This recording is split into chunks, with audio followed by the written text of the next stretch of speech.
المرسلین علیہ افضل الصلاۃ والتسلیم۔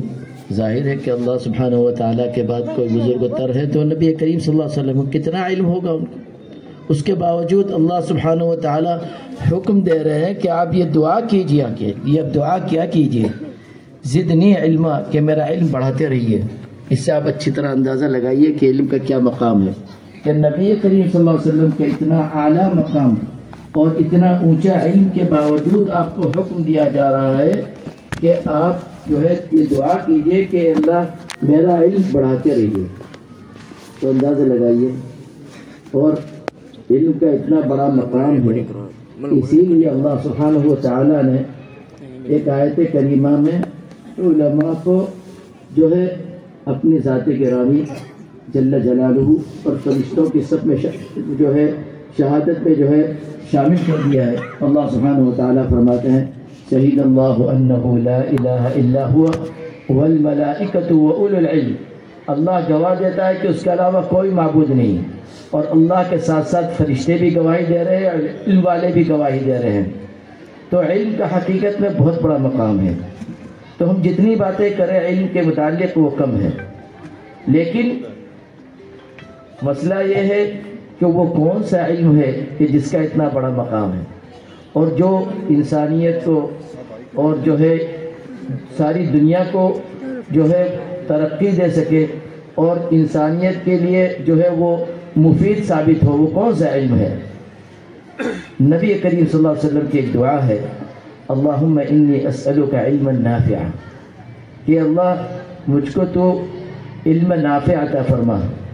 اس کا مطلب یہ ہے کہ سارا علم انسانیت کے لیے بہتر نہیں ہے، یعنی کوئی بھی علم ایسا نہیں ہے کہ آپ سمجھ رہے کہ میں پڑھ رہا ہوں تو ہر ایجوکیشن انسانیت کے لیے مفید نہیں ہو سکتا، اور ہر ایجوکیشن جو ہے وہ ترقی کا سبب نہیں بن سکتا، اور ہر ایجوکیشن آپ کا جو ہے آگے نہیں بڑھائے گا۔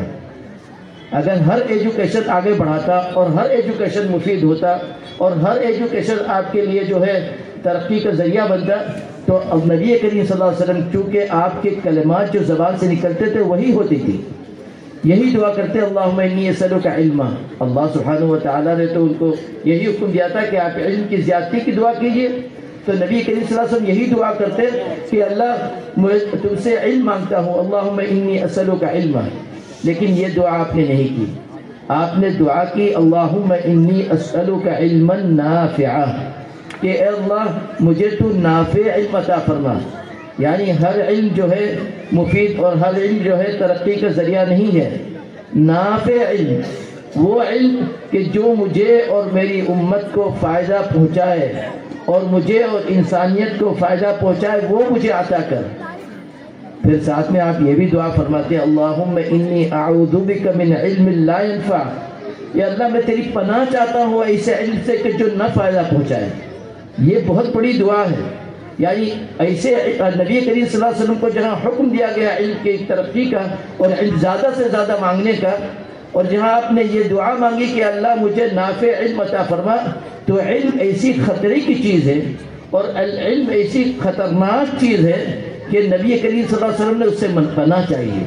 آدمی ہر چیز سے پناہ نہیں چاہتا، کوئی خطرے کی چیز ہے اس سے کفر سے پناہ چاہیے، فقر سے پناہ چاہیے، بخل سے پناہ چاہیے، بزدلی سے پناہ چاہیے، قرض سے پناہ چاہیے۔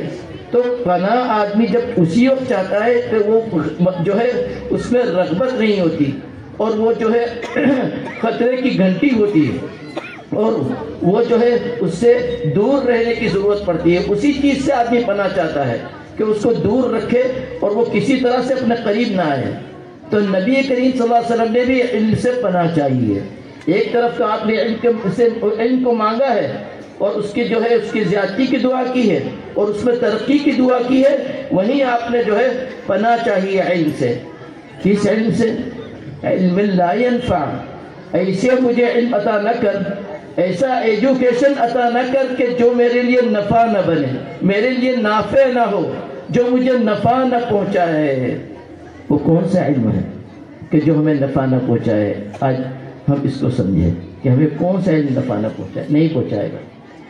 دیکھیے ہم جو ہے بات کرتے ہیں ایک مسلمان کی حیثیت سے، ہم مسلمان ہونے کی حیثیت سے ہمارا ایمان ہے، ہمارا یقین ہے کہ ہمارا نفع جو ہے دنیا میں بھی ہے اور ہمارا نفع آخرت میں بھی ہے. ہمارا نفع محدود نہیں ہے. اللہ کا کرم ہے کہ ایمان نے ہمارے جو ہے ذہن اور دماغ کے دائرے کو بہت وسیع کر دیا ہے، اور ایمان ہی کا یہ نتیجہ ہے کہ ہماری سوچ بہت بلند ہو گئی ہے. جس کے پاس ایمان نہیں ہے اس کی سوچ محدود ہے. 60 70 80 سال تک اگر لمبی عمر پائی بھی تو 120 150 سال کی، یہ اور شاذ و نادر ہے، لیکن سوچ محدود ہے. لیکن ایمان کے نتیجے میں اللہ نے ہماری سوچ بہت وسیع کر دی اور بہت بلند کر دی. ہم یہ نہیں سوچتے کہ ہمیں 20 سال کے بعد کیا ملے گا، ہم یہ نہیں سوچتے کہ 30 سال کے بعد کیا ملے گا، ہم یہ سوچتے ہیں کہ ہم کو مرنے کے بعد کیا ملے گا. سوچئے کتنی بلندی کی بات ہے اور کتنی وسعت کی بات ہے کہ ہم یہ سوچتے ہیں کہ ہم کو مرنے کے بعد کیا ملے گا، اور اس کی دعائیں ہم زیادہ کرتے ہیں دنیا میں ہم کو ملنے سے. تو نفع ہمارے لیے دو طرح کا ہے، ایک نفع دنیا کا نفع ہے، ایک نفع آخرت کا نفع ہے. یہ بات ذہن میں رکھ کے آپ علم کے ساتھ جوڑیے. ایسا علم ہمیں مطلوب ہے، اور نبی کریم صلی اللہ علیہ وسلم نے ایسا علم چاہا ہے اور ایسا علم مانگا ہے کہ جو انسان کو نفع پہنچائے دنیا میں بھی اور انسان کو نفع پہنچائے آخرت میں بھی.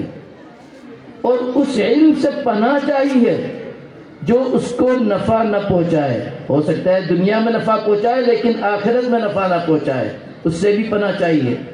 اور بعض علم تو ایسے کہ نہ دنیا میں اس سے فائدہ نہ آخرت میں اس سے فائدہ. تو ضرورت اس بات کی ہے اس علم کی پر توجہ دینے کی اور اس علم کی فکر کرنے کی جو ہمارے لیے نافع اور مفید ہو دنیا میں بھی اور نافع اور مفید ہو آخرت میں بھی. اس جو ہے اس پوائنٹ سے یا اس جو ہے یا اس چیز کو ذہن میں رکھ کر آپ پھر علم پر توجہ ڈالیے کہ ہمارے الحمدللہ جماعت علم میں ترقی کر رہی ہے اور لوگ علم سیکھ رہے ہیں. اللہ کا شکر ہے جماعت میں جو ہے وہ ظاہر میں وہ آثار بھی نمایاں ہیں کہ جس سے اندازہ ہوتا ہے کہ یہ علم ان کے لیے یہاں بھی نفع بخش ہے اور آخرت میں بھی نفع بخش ہوگا. لیکن اس پر زیادہ توجہ دینے کی ضرورت ہے، خاص طور پر ہمارے نوجوانوں کو، ان بچوں کو جو 11ویں 11 12 اور کالج میں پڑھ رہے ہیں. ضرورت ہے کہ وہ علم سیکھنے کے وقت اس چیز کو ذہن میں رکھے کہ ہم ایسی چیز سیکھیں کہ جس سے ہم کو یہاں بھی فائدہ پہنچے اور مرنے کے بعد جو حقیقت فائدہ ہے اور حقیقی جو زندگی ہے اور جو حقیقی ہمارا نفع ہے وہ بھی ہمیں حاصل ہو. اور یہ اسی وقت ہو سکتا ہے جب علم سیکھنے کے وقت ان کی نیتیں اچھی ہو، ان کا کردار اچھا ہو. اگر علم سیکھ رہے کردار آپ کا اچھا نہیں ہے تو علم کبھی آپ کے لیے نافع نہیں ہو سکتا ہے. ہو سکتا ہے آپ جو ہے گولڈ میڈل حاصل کر لیں اور کئی ایک گولڈ میڈل حاصل کر لیں، لیکن گولڈ میڈل حاصل کرنے کے بعد یہ علم نافع نہیں ہو سکتا. ایک مومن کے لیے گولڈ میڈل حاصل کر لینا اور جو ہے اچھی سے اچھی بڑی ڈگری بہت ہی ٹاپ پیمانے پر وہ حاصل کر لینا جو ہے اس سے جو ہے علم نافع نہیں بن سکتا. اسی وقت اس کا علم نافع بنے گا جب اس کے ساتھ ساتھ اس کا کردار بھی اسلامی ہو، اس کا کردار بھی اسلامی ہو. تو ضروری ہے خاص طور پر ہماری برادری کے لیے، نوجوانوں کے لیے اس بات کو آپ دوسروں کو بھی پہنچائیے. اور جو ہے اللہ کرے یہ چیز عام مسلمانوں میں پیدا ہو کہ مسلمانوں کے جو بچے ہوں وہ 11 اور 12 اسکول میں تو صحیح اس وقت جو ہے اتنا شعور نہیں ہوتا، لیکن 11 اور 12 اور کالج اس مرحلے میں ان کے کردار اسلامی کردار ہوں. وہ پہچانے جائیں کالج میں کہ یہ لڑکے ہیں جن کی نگاہیں نہیں اٹھتی، ورنہ علم حاصل کر رہے ہیں اور آپ کی نگاہیں چاروں طرف اس طرح کی دیکھ رہی ہے کہ جس سے آپ کی آخرت برباد ہو رہی ہے. وہ علم کبھی آپ کے لیے نافع نہیں ہو سکتا. تو ہمیں تعلیم کو اس کا خیال رکھنا ہے کہ ہم تعلیم حاصل کریں لیکن ہماری نگاہیں جھکی رہیں، ہماری نگاہیں نہ اٹھیں اور ہمارے اطراف پہ لوگ سمجھیں کہ یہ وہ نوجوان ہیں کہ جن کی نگاہیں محدود چیزوں تک اٹھتی ہے، جن کی نگاہیں جو ہے ایسی بعض جگہوں پر جھکی رہتی ہے، اور یہ ان کے امتیاز ہے. اور اس سے جو ہے آپ کو عزت ملے گی. اس سے آپ کو کوئی جو ہے ذلت نہیں ملے گی، اور نگاہوں میں نگاہیں بات ملا کر ہو سکتا ہے آپ کا دل بعض وقت کے لیے خوش ہو جائے، اور ہو سکتا ہے آپ کو بعض مرتبہ غرور محسوس ہو کہ الحمدللہ آپ فلانے سے بات کر رہے ہیں اور فلانے سے بات کر رہے ہیں اور فلانے حسن کا مظاہرہ کر رہے ہیں، تو یہ ہو سکتا ہے چند لمحات کے لیے دل خوش ہو جائے، لیکن یہ علم آپ کو جو ہے ہلاکت اور یہ علم آپ کو بربادی کی طرف لے جائے گا۔ تو علم نافع اسی وقت ہوگا جب آپ کا کردار پڑھنے کے درمیان بھی جو ہے نافع ہو، اور پڑھنے کے درمیان بھی آپ کا جو ہے کردار آپ کو نفع کی منزل پر لے جائے، اور پڑھنے کے زمانے میں بھی آپ کا کردار آپ کو ترقی کی منزل پر لے جائے۔ تو کوشش یہ کریں ہمارے نوجوان، خاص طور پر ہمارے برادری کے، کہ اپنا کردار بلند رکھیں، اپنا کردار بلند رکھیں، کبھی بھی کردار کو پست نہ کیجیے، نگاہوں کی حفاظت کیجیے، زبان کی حفاظت کیجیے، اور پڑھنے کے درمیان اپنے شعائر کی حفاظت، اپنے لباس کی حفاظت کیجیے، اپنے شعائر کی حفاظت کیجیے۔ مسلمان جو ہے وہ لباس کا پابند ہے، مسلمان اپنے اوقات کو کس طرح گزارے اس کا پابند ہے، اور مسلمان کیا بولے کیا نہ بولے، کہاں دیکھے کہاں نہ دیکھے، اور کس انداز سے بولے کس انداز، ہر چیز پہ پابندی ہے۔ ہم یہاں آزاد نہیں ہیں، ہمیں اسلام نے پابند بنا رکھا ہے۔ اس پابندی کا خیال اگر ہم کریں گے علم کے حصول میں، تو وہ علم ہمارے لیے نافع ہوگا۔ اسی لیے نبی کریم صلی اللہ علیہ وسلم نے، اور یہی سکھانے کے لیے ہم کو نبی کریم صلی اللہ علیہ وسلم نے دعا سکھائیے کہ اللہ ایسا علم عطا فرما کہ جو ہمارے لیے نفع بخش ہو، اور پناہ چاہتے ہیں ایسے علم سے جو ہمارے لیے نفع بخش نہ ہو۔ تو اپنے کردار کی حفاظت کیجیے، اور علم وہی سیکھیے جو آپ کے لیے نافع اور مفید ہو۔ ایک بات تو یہ مجھے کہنی تھی۔ دوسری بات جو ہے، مجھے ایک جو ہے آپ سے ایک ریکویسٹ ہے، ایک درخواست ہے، خاص طور پر ہمارے بچوں پر فکر کیجئے کہ ان کو پڑھنے کی عادت ڈالیے۔ افسوس یہ کہ آج عام طور پر جو ہے ہندوستان اور اس کے اطراف کے ممالک میں، اور خاص طور پر یہ جو ہے گلف کے ممالک میں بھی، اور مسلمانوں میں عام طور پر یہ شکایت ہے کہ ان کے یہاں پڑھنے کا رواج ختم ہو گیا ہے۔ جس قوم کا پہلا پیغام اقرا تھا، پڑھو، اس میں سے پڑھنے کا رواج ختم ہو گیا۔ دل پر ہاتھ رکھے کہیے گا، آپ نے گزشتہ جو ہے سال دسمبر سے آج تک کتنے صفحے پڑھے؟ سچ کہیے گا، کیا کسی نے 100 صفحے پڑھے؟ لیکن کتنے آپ نے واٹس ایپ پہ میسج پڑھے، اور کتنے آپ نے واٹس ایپ پہ میسج سنے، اور کتنے بیانات سنے آپ نے، لیکن کیا پڑھا بھی آپ نے؟ اللہ سبحانہ وتعالیٰ نے یہ فرمایا اسمع، سنو، یہ نہیں فرمایا کہ دیکھو تم جو ہے ایک دوسرے سے نقل نہیں، پڑھو، پڑھنے کی عادت ڈالو، اس کے بغیر آپ ترقی نہیں کر سکتے۔ اور سب سے زیادہ بربادی اگر انسان کی زندگی میں ہو، اور سب سے زیادہ نقصان انسان کی زندگی میں ہو، تو وہ وقت کا نقصان ہے۔ مال کا نقصان جو ہے آدمی کو ہلاکت کی طرف نہیں لے آتا، آدمی کو جو ہے اس کی صحت کا نقصان کبھی جو ہے حقیقی ہلاکت کی طرف نہیں لے جائے گا، لیکن وقت کی بربادی یہ انسان کی ہلاکت کی ضمانت ہے، اور انسان کی ہلاکت کی طرف لے ہی کر جائے گا۔ اور کیونکہ سب سے زیادہ قیمتی چیز ہمارے لیے وقت ہے۔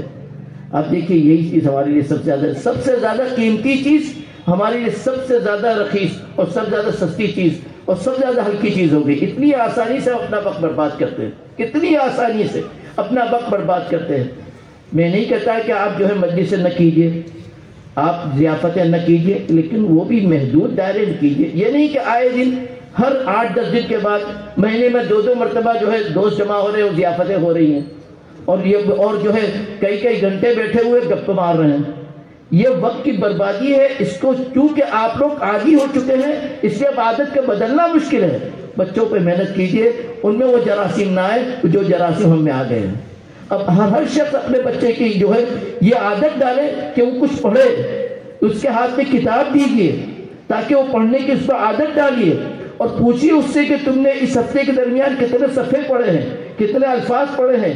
آپ اس کے لیے متعین کہ اس کو کیا پڑھنا ہے اور کیا نہیں پڑھنا۔ ہر وہ چیز کتاب مت دیجیے، کیا اس کو پڑھنا ہے اور کیا نہیں پڑھنا، اس کا فیصلہ آپ کو کرنا ہے۔ اس کے ہاتھ کے لیے کتاب لائیے، سب سے زیادہ خرچ کیجیے کتابوں پر۔ کھانے پر خرچ کر کے کوئی فائدہ نہیں، اس کا مستقبل نہیں ہے۔ آپ کی تفریح پر اور گھومنے پر خرچ کر کے کوئی فائدہ نہیں، اس کا کوئی مستقبل نہیں ہے۔ لیکن مستقبل ہے پڑھنے کا، اسی لیے اللہ سبحانہ و تعالیٰ نے فرمایا اقرا، پڑھو پڑھو، یہی آپ کا مستقبل ہے۔ تو آپ اپنے بچوں کا مستقبل پڑھنا ہے، اس پر خرچ کیجئے۔ بچوں کو سکھائیے کہ دیکھو میں تم کو 100 روپے دیتا ہوں، اس میں سے بیٹے ذہن بنائیے کہ 50-60 روپے کی کم سے کم کتابیں خریدیں۔ آپ کے یہاں کبھی کوئی بچہ کتاب خرید کر لایا ہے اپنے پیسے سے؟ کیوں؟ آپ نے عادت ہی نہیں ڈالی ان کو پڑھنے کی۔ اور پڑھنے کی عادت ڈالتے، جس طرح آپ نے چاکلیٹ کی عادت ڈالی، جس طرح آپ نے چپس کی عادت ڈالی، جس طرح آپ نے ان کو بسکٹوں کی عادت ڈالی اور مختلف چیزیں کی، تو وہی چیز خریدتا ہے کہ باپ آپ نے وہی سکھایا ہے۔ اگر آپ اس کو پڑھنے کی عادت ڈالتے تو وہ کتابیں خریدتا ہے اور پوچھتا ہے کہ کہاں ہے بک شاپ؟ بک شاپ تو یہاں ڈھونڈنے پہ بھی نہیں ملے گا۔ اور کہاں ہے لائبریری ڈھونڈتوں کہ یہ قوم ہی نہیں پڑھنے کی۔ ہم لوگوں نے پڑھنے کو بلا دیا، پھر کہتے ہیں ہم کو ترقی چاہیے۔ ہمارے صرف ڈاکٹر بن جانے سے اور انجن بن جانے سے بس خوش ہوئیے، کیونکہ مستقبل نہیں ہے اس کا۔ مستقبل اس وقت ہے جب ہمارے بچے پڑھنے کی عادت ڈالیں گے اور ہمارے بچے جو ہے کتابوں کی جو ہے دکانوں میں جائیں گے، اور یہ ہمارے بچے کتب خان لائبریریوں میں جائیں گے، یہ ہے ان کا مستقبل۔ تو کوشش یہ کیجئے کہ ہمارے بچوں کے ہاتھوں میں کتابیں ہوں، اور ہر ہفتے آپ ان سے پوچھیں کہ بیٹا اس ہفتے کتنے صفحے، اس ہفتے میں کتنے صفحے تم نے پڑھے اور کتنی کتابیں پڑھی، اور اس کی ہمت افزائی کیجئے کہ بیٹے اس کتاب کو پڑھو، اور پڑھنے کے بعد جو ہے میں تم سے اس میں 5-6 کوشچن کروں گا، اور اگر تم نے صحیح جواب دے دیا تو میں تمہیں یہ انعام دوں گا۔ اس سے بچے کی عادت، اس عمر میں اگر عادت پڑ گئی پڑھنے کی، بچپن کا جو چسکا لگا ہے وہ کبھی چھوٹتا نہیں ہے۔ اور اگر اس عمر میں عادت نہیں پڑی تو کبھی نہیں پڑھ سکتی آپ کی عادت۔ آپ دیکھتے ہیں نا ہمارے نوجوان کتنی آسانی سے وقت ضائع کرتے ہیں، کتنی آسانی سے، اور کتنی آسانی سے ان کی مجلس سے 2-2, 4-4, 5-5 گھنٹے بنتی ہیں۔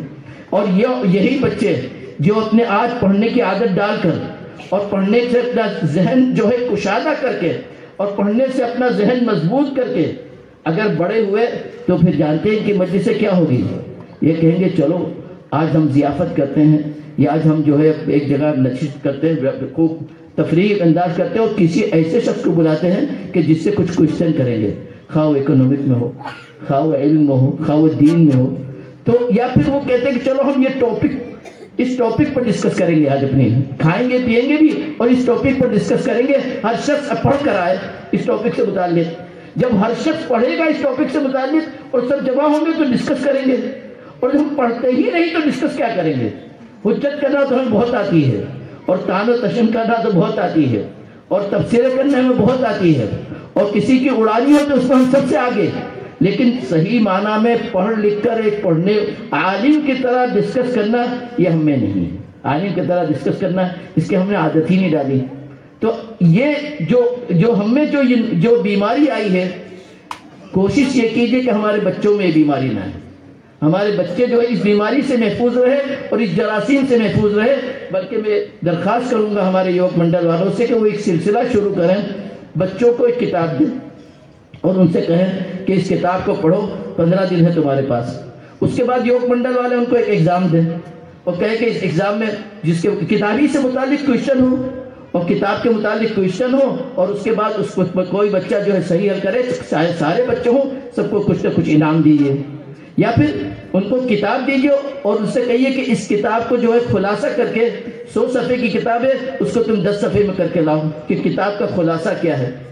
تو اس طرح سے جو ہے اس بچوں کی ہمت افزائی ہوگی اور بچے پڑھنے کے عادی ہوں گے، اور جب پڑھنے کے عادی ہوں گے تو وہ ہے صحیح علم۔ اقرا، اللہ سبحانہ و تعالیٰ نے لفظ اقرا یوں ہی نہیں اتارا، وہ جو عالم الغیب ہے اسی نے ہم کو پیدا کیا ہے، وہ جانتا ہے ہمارے رگ رگ کو، وہ جانتا ہے کہاں سے ترقی ملے گی۔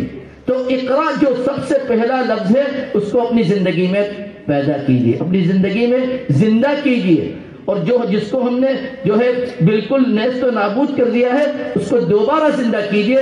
انشاءاللہ یہ لفظ اور اس کے معنی اور اس کی حقیقت ہماری زندگی میں جو ہے ہماری زندگی میں پیدا ہو گئی، اور ہمارے جو ہے ہماری زندگی میں یہ لفظ زندہ ہو گیا تو انشاءاللہ ہمارا معاشرہ بھی پھر زندہ ہوگا اور ہمارا معاشرہ بھی ترقی کرے گا۔ اللہ سبحانہ و تعالیٰ مجھ کو اور آپ کو سب کو جو کچھ کہا گیا اس پر عمل کرنے کو توفیق عطا فرمائے اور اس کو قبول فرمائے۔ سبحان ربک رب العزت عما یصفون وسلام علی المرسلین والحمد للہ رب العالمین۔